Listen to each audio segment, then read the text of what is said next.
안녕하세요. 네, 나비학교의 나비다 또 인사드립니다. 오늘도 또 나비학교와 협력하는 선생님을 또 이렇게 모셨습니다. 네, 안녕하세요. 안녕하세요. 네, 이 선생님도 저와 인연이 깊으세요. 10년간 많은 프로그램들을 같이 진행해 오면서 결국 나비학교까지 이렇게 함께 하게 됐고요. 일러스트레이터이시면서 또 작가이시면서 디자이너이시면서 네, 어떠신 분인지 네. 어떤 기분으로 여기 계신지 뭔가 이야기 소개해 주세요. 네, 저는 디자이너이자 콘텐츠 아티스트로 활동하고 있는 김서윤이고요. 콘텐츠 아티스트라고 하는 거는 이렇게 어떤 분야나 장르에 이렇게 구애받지 않고 다양한 그 창작물들을 제작하는 거라고 생각을 해요. 그래서 뭐 이모티콘에서부터 뭐 그림체, 일러스트, 사파, 그다음에 캐릭터, 아트토이 작업 이런 것까지 굉장히 다양한 그런 예술 작업들을 하고 있습니다. 아, 네. 지금 얘기 들어보니까 콘텐츠 아티스트 이런 단어는 좀 생소한데 네, 저도 맞아요. 오늘 좀 처음 듣게 됐어요. 네. 근데 듣다 보니까 좀 이미지나 비주얼에 관련된 걸로 콘텐츠를 다양하게 제작하셔서 나누고 계신가 봐요. 네, 맞습니다. 아, 네. 나비학교랑은 어떻게 인연을 맺게 되셨고 그동안 나비다와의 관계나 활동이나 프로그램 안에서 어떤 느낌들이 있으셨는지 저희 고객님들을 위해서 한번 이야기 좀 해주세요. 나비다 언니를 만나게 된 거는 한 10년 정도 된 것 같고요. 카페, 그러니까 느낌 창고라는 공간을 오픈하게 됐는데 거기에 벽화를 해줄 아티스트가 필요하다. 그래서 저는 그때 벽화 작업을 한 번도 해보지 않았고 그러니까 너무 이제 끌리는 거예요. 그래서 성북동에 가서 제가 이제 그 느낌 가게의 벽화 작업을 하게 되면서 언니를 만나게 됐고 그 이후에 이제 뭐 파랑병원이라든지 이런 예술 심리 체험 뭐 그런 것들을 같이 하게 되면서 계속 이렇게 인연을 이어오다가 사람이 살다 보면은 되게 힘들 때가 있잖아요. 그때 마침 언니의 이제 비밀 인터뷰라는 거를 알게 됐고 그래서 그때 언니랑 한번 비밀 인터뷰를 하고 나서 그동안 저도 이제 약간 뭔가 벽이 있었다면 왜냐면 살면서 나는 되게 건강한 사람이라고 생각을 했었고 이런 것들이 전혀 필요하게 될 거라고 상상도 못했던 시기였어서 그때는 그냥 흥미 반, 뭔가 재미 반 이렇게 비밀 인터뷰를 진행을 했었고 근데 되게 희한하게도 그걸 하고 나서 되게 좀 마음이 편해지는 것들을 느꼈었어요. 그러다가 이제 최근에 되게 심적으로 힘든 상황이 왔고 제가 그 정신과를 한번 갔었는데 정신과에서 한 30분 정도 상담을 하고 나오니까 갑자기 언니가 생각이 나는 거예요. 네. 정신과에서 진료를 받고 상담을 받는 것이 언니랑 비밀 인터뷰를 했던 그때의 상담과는 너무나도 큰 차이점이 느껴졌고 언니랑 했던 비밀 인터뷰가 저랑 더 맞다고 생각이 들어서 그때 병원에서 나오면서 바로 이제 나비다 언니한테 전화를 해서 저 창조성 워크숍 과정을 하고 싶습니다. 라고 얘기를 하고 지금 이제 3개월 과정을 끝낸 상황에서 굉장히 좀 행복하게 잘 지내고 있는 그런 상태입니다.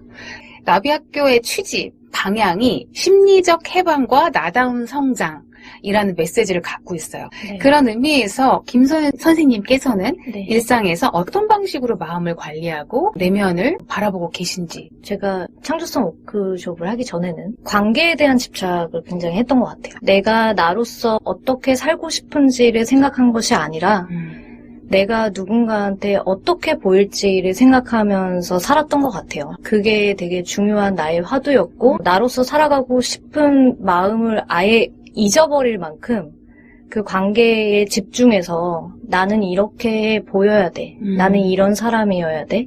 하면서 제 스스로를 계속 채찍질하면서 그렇게 지냈던 것 같아요. 사실 어떤 과정인지 잘 모르시니까 갑자기 어떻게 그런 생각을 하게 됐지? 라고 생각하실 수도 있는데 워크숍 과정을 겪으면서 제 스스로한테 굉장히 많은 질문들을 하게 됐던 것 같아요. 정말 너가 원하는 게 뭘까? 너가 원했던 게 뭘까? 네가 하고 싶은 게 뭘까? 너는 어떻게 살고 싶었던 거니? 하면서 계속 제 스스로한테 질문을 했고 물론 이게 바로 답이 나오는 건 아니지만 계속 아주 작은 것부터 큰 것까지 천천히 생각을 하다 보니 정말 내가 원하는 게 이거였구나 라는 그런 깨달음 같기도 한 그런 답이 나오더라고요. 그러면서 살면서 사람과의 사람 간의 상호관계가 중요하긴 하지만 거기에 집착하리만큼 신경 쓰면서 살고 있지 않게 된 것 같아요. 뭔가 내가 원하는 대로 그 사람이 행동하지 않거나 또는 내가 이렇게 말을 했는데 다른 사람이 어떻게 반응하는지에 대해서 크게 신경 쓰게 되지 않은 거. 많이 내려놓은 것 같아요, 저는. 그러니까 사람에 대한 기대, 네. 뭐 또 사람에 대한 실망 이런 것들보다는 크게 생각했을 때 내가 저런 상황이었어도 아 저렇게 생각할 수도 있겠다.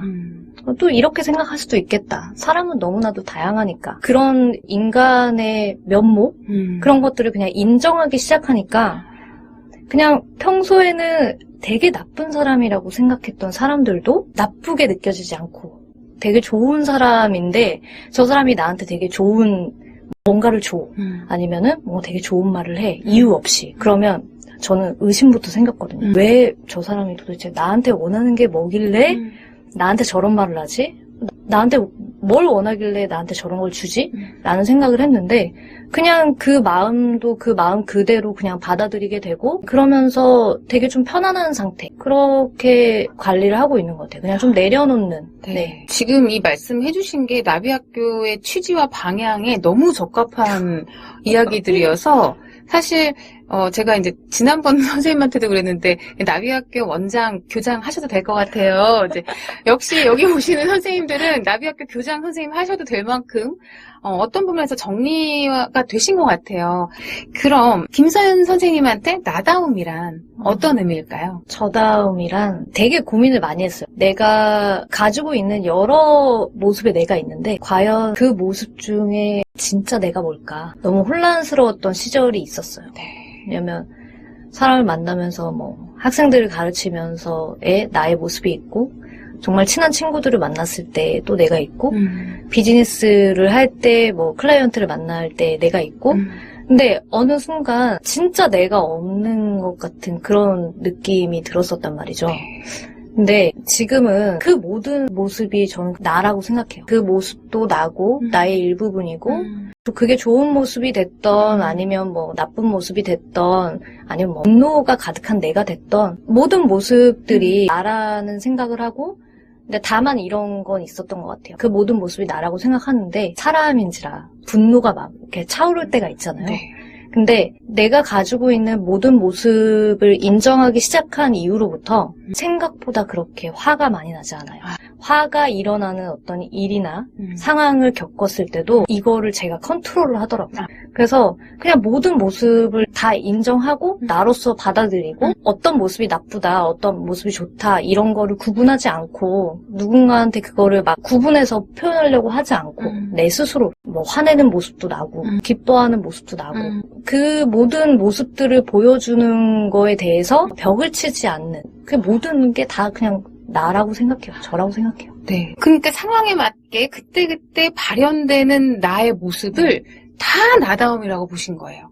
그리고 그 안에 경중이나 옳고 그름 판단을 흑백 논리로 너무 구분하지 않으셨어요. 이런 판단을 다 배제하고 나니까 동등하게 보이니까 얘네들이 다 나라고 인정하기 시작하니까 분노도 줄으셨다는 거예요. 여기서 지금 이제 심리학에 대한 얘기를 하고 있는 것 같고 여러분 듣는 것만으로 코칭 받고 있는 것 같지 않으세요? 창조성이란 어떤 의미일까요? 저는 막 창조성이라는 말을 거창하게 표현하고 싶지는 않고요. 사실 누구나 다 가지고 있는 면인데 뭐 미술로서 표현이 되든 음악으로서 표현이 되든 또는 연기로서 표현이 되든 저는 그냥 모든 사람이 살아가는 이 과정 자체가 다 창조성이 충분히 있는 그런 삶이라고 생각을 해요. 나는 정말 그림을 못 그려. 그래서 나는 창조성이 없는 것 같아. 라는 생각을 하시거나 뭐 그런 분들이 있는데 그 일이 좋아서 그 일을 계속 해왔기 때문에 거기에 대한 어떤 달란트가 발달돼서 훨씬 더 잘하게 된 것뿐이지 그냥 저는 모든 사람 안에 다 창조성이 다 있다고 생각해요. 어떤 방식으로 표현을 하느냐의 차이만 있을 뿐이지 되게 거창하거나 나는 예술가도 아닌데 어떻게 창조성에 대해서 얘기를 할 수 있어. 나한테 어떻게 창조성이 있어. 나는 그런 거 없어. 나는 뭐 그림도 못 그리는데 나는 노래도 못하는데 뭐 이렇게 하는 게 아니라 그냥 누구나 다 가지고 있는 거고 음악이나 미술로 표현되지 않더라도 어떤 사람은 누군가를 재밌게 해주는 그런 걸로도 표현될 수 있고 또 어떤 사람은 정말 자기 일을 너무 열심히 잘해서 잘 정리하는 그런 걸로 사용할 수도 있고 네, 그런 거라고 생각해요. 저는 아. 창조성은. 네, 이거조차 너무 좋은 말씀을 해주셨습니다. 여러분 다 창조성을 갖고 있다. 이게 핵심인 것 같아요. 인간이라면, 우린 다. 그렇다면 이렇게도 조금 더 이어서 여쭤볼게요. 창조적으로 산다는 것은 그럼 네.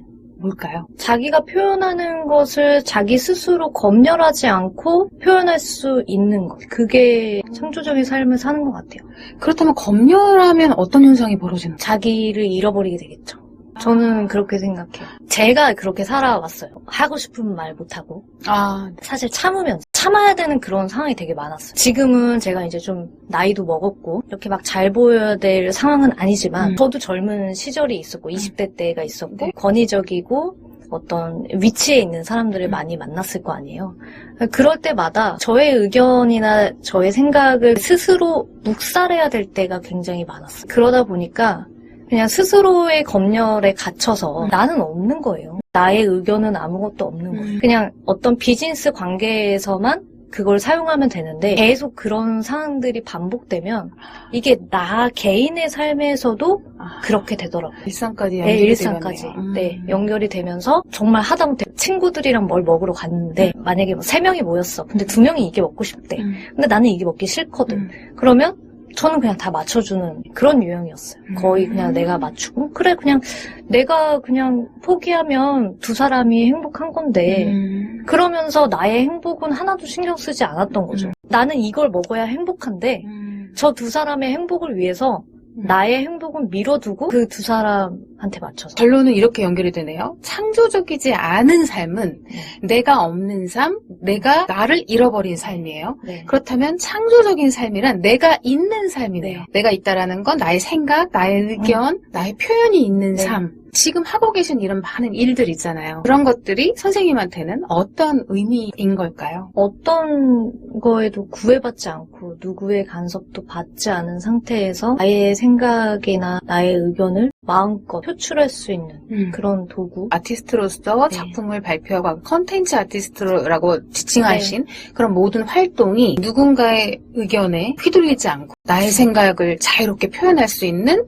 하나의 창구이네요. 네. 제가 굉장히 다양한 콘텐츠들을 하잖아요. 네. 이모티콘에서부터 뭐 그림책에서부터 캐릭터 작업까지 다양하게 하는데 사실 그 모든 것들의 스타일이 다 달라요. 워크숍을 하고 나서 깨달은 건데 네. 굉장히 다양한 그런 페르소나를 저는 그쪽으로 다 푸는 것 같아요. 그럼 예술 표현 자체의 아다움의 다양한 네. 측면을 다 녹여서 네. 자유롭게 나를 발현하고 드러내는 네. 그런 과정을 이제 사람들이 보통은 이제 하는 일이라고 하면 보통 직업과 연결을 해요. 네. 맞아요. 그러면 지금 하고 있는 일이 나의 직업이다. 아니면 또 직업과는 좀 다른 측면으로 보여지는 것들이 있는지. 그림으로 우리나라에서 잘 먹고 잘 살기는 사실 좀 힘들다고 봐요. 아직까지는. 그러니까 그냥 일반 일러스트레이터가. 그래서 제 나름대로의 방법을 찾은 것이 일과 나의 작품을 분리하는 일이었어요. 제가 우선은 굉장히 다행히도 재능이 많은 편이고 그림의 스타일도 별로 구애를 받지 않아요. 다양한 그림체를 구현할 수 있는데 그걸로 인해서 사실 다양한 스펙트럼을 갖고 있어요. 일을 할 때. 뭐 그거는 사파가 될 수도 있고 포스터 일러스트레이션이 될 수도 있고 다양한 일들을 할 수 있는데 그림을 그리시는 분들이라면 다 아시겠지만 내가 하고 싶어서 그리는 그림과 그다음에 일로서 그리는 그림의 느낌은 굉장히 달라요. 네. 사실 일을 하면서 그리는 그림으로는 해방감이나 스트레스 해소가 전혀 되지 않아요. 네. 그냥 그거는 일일 뿐이에요. 그러니까 내가 돈을 벌기 위한 수단, 어떤 도구로서 사용을 하는 거고 거기서 돈을 벌어서 제가 하고 싶은 그림을 그립니다. 저는. 제가 하고 싶은 것들을 해요. 네. 그러다 보니 그렇게 만들어진 결과물이 돈을 못 벌더라도 어떤 뭐 절망이나 실망이나 이런 것들을 하지 않아요. 그냥 제 스스로 만족을 했으면 그냥 그걸로 저는 끝인 거예요.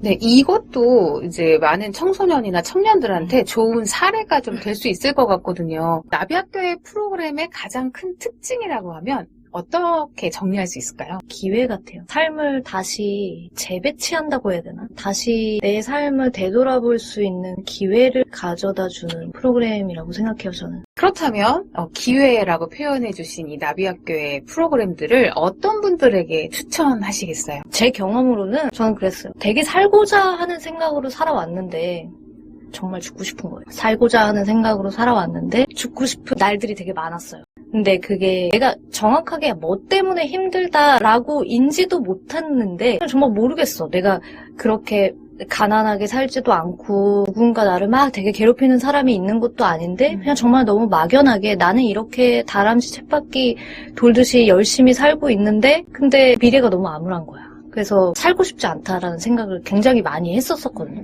근데 사실 죽을 용기가 없어. 그래서 못 죽은 것 뿐인데 이대로는 진짜 죽겠다. 정말 죽을 것 같아. 나 정말 죽어버릴 것 같아. 그런 상태가 되니까 이게 몸이 반응이 오더라고요. 신체적인 증상들이 발현이 됐고 일상생활이 불가능할 정도로 호흡이 안 된다던가 계속 식은땀이 뭐 등에서 겨드랑이에서 뭐 머리 끝에서 계속 흐른다던가 심장이 너무 두근거려서 바깥으로 막 튀어나올 것 같다던가 뭐 그런 상황들이 왔어요. 정말 죽을 것 같은 상황이 오니까 살 방법이 생각이 나더라고요. 네, 그렇게 하고 나니까 저는 그게 나비학교였어요. 딱히 어떤 분들이 이걸 했으면 좋겠다라고 제가 딱 단정 지을 수는 없지만 도대체 내가 뭐 때문에 힘든지 모르겠는데 그냥 막연하게 힘든 분들 이유는 모르겠어. 근데 사는 게 즐겁지 않아. 행복하지 않아. 라고 생각하시는 분들이 이 과정을 하시면 정말 많은 도움이 될 거라고 저는 생각해요. 저 역시도 그랬었고. 네. 근데 오늘 되게 선생님으로서 여러 가지 우리 인연으로서 귀한 얘기 많이 지금 제공해 주시고 계신데요. 앞으로의 계획은 어떠세요? 저는 뭐 계속 이렇게 지낼 것 같습니다. 뭔가 더 좋아지고 싶다라는 그런 생각도 없고요. 저는 지금이 되게 좋은 것 같아요. 또 제가 혼자 여행하는 거에 좀 맛을 들였어요. 그래서 혼자 좀 여행을 자주 다니려고 노력을 하고 있고 그 전에는 저는 혼자 밥을 먹는 거 혼자 영화 보는 거, 혼자 뭔가를 한다는 거에 대해서 되게 생소하고 난 절대 못할 거라고 나는 혼밥 절대 못하겠어. 근데 지금 사실 너무 잘하거든요. 네. 혼자 여행도 너무 잘 가고 그래서 그냥 이렇게 그냥 지낼 것 같아요. 이렇게 지내면서 내가 또 뭔가 하고 싶은 일이 생기면 또 그때도 거침없이 또 그걸 할 수 있는 뭔가 용기가 생겼다고 해야 되나? 용기가 생긴 것 같아요. 작업으로도 일상으로도 많은 것들을 잘 읽어 가지고 계시는 이제 김서윤 선생님과 이렇게 이야기를 나눠봤습니다. 네, 저희 계속 또 다음 선생님 여러분들에게 소개해 드릴 거예요. 유익한 시간 되셨으면 좋겠고요. 오늘은 이것으로 마치도록 하겠습니다. 네, 감사합니다. 네, 감사합니다. 네.